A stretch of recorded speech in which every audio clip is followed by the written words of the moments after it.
Assalamualaikum warahmatullahi wabarakatuh. Bismillah, alhamdulillah, la hawla wa la quwwata illa billah, amma ba'du.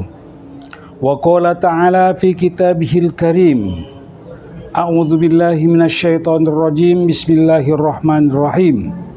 Syahrul Ramadan alladzi unzila fihil Qur'an hudal linnasi wa bayyinatin minal huda wal furqan. Al-ayah. Jamaah Masjid At-Taqwa Polda Bali yang selalu dalam rahmat Allah Subhanahu wa Ta'ala.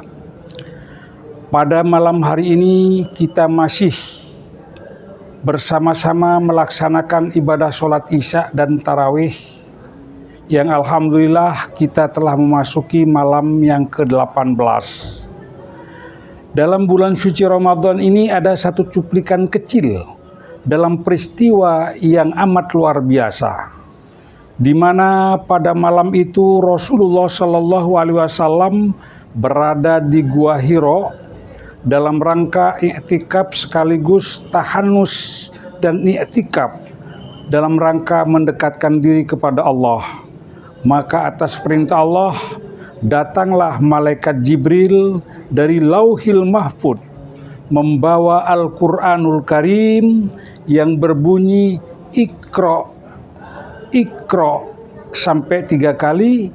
Lalu Rasulullah mengatakan, ya Jibril, ma'ana biqori, saya nggak bisa baca Jibril. Maka pada situ juga Jibril mengatakan, inilah aku mengajarkan kau Muhammad, Iqra bismi rabbikal ladzi khalaq.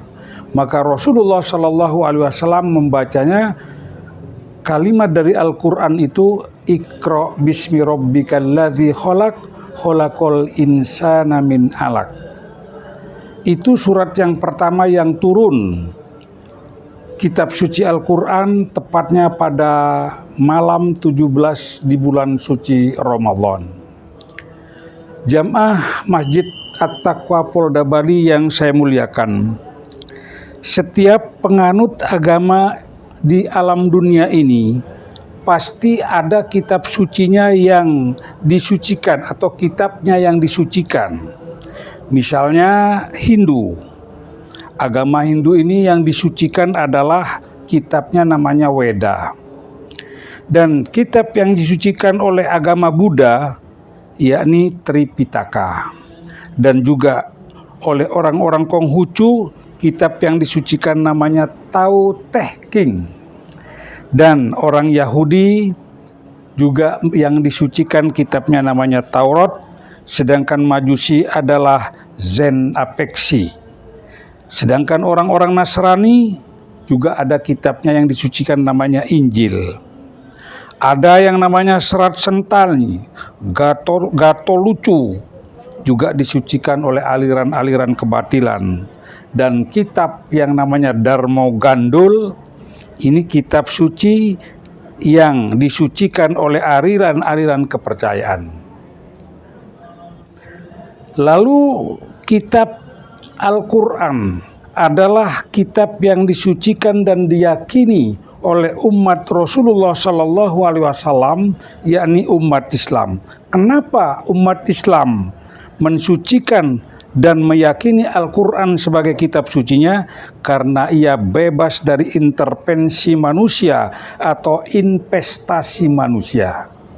Sehingga Allah mengatakan dalam Al-Quran, wa in kuntum fi raibim mimma nazzalna ala abdina fa'tu bi suratim min mithlih wad'u syuhada'akum. Al-ayah.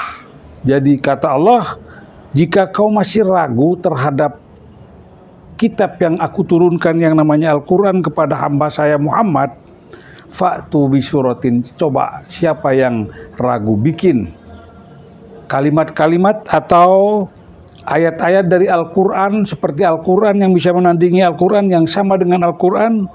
Wad'u syuhada'akum, silakan juga panggil teman-temanmu yang jago.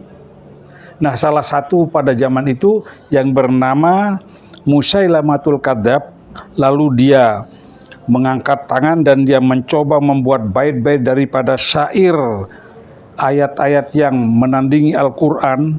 itu pun tidak bisa menandingi, bahkan jauh panggang dari api. Itu bedanya dengan Al-Quran. Lalu yang kedua, Al-Quran dijadikan dan diyakini sebagai kitab suci oleh umat Islam karena isi dan kandungan Al-Quran itu sesuai dengan fitrah manusia. Contoh misalnya, laki-laki nafsu pada perempuan itu fitrah namanya. Perempuan nafsu pada laki-laki normal.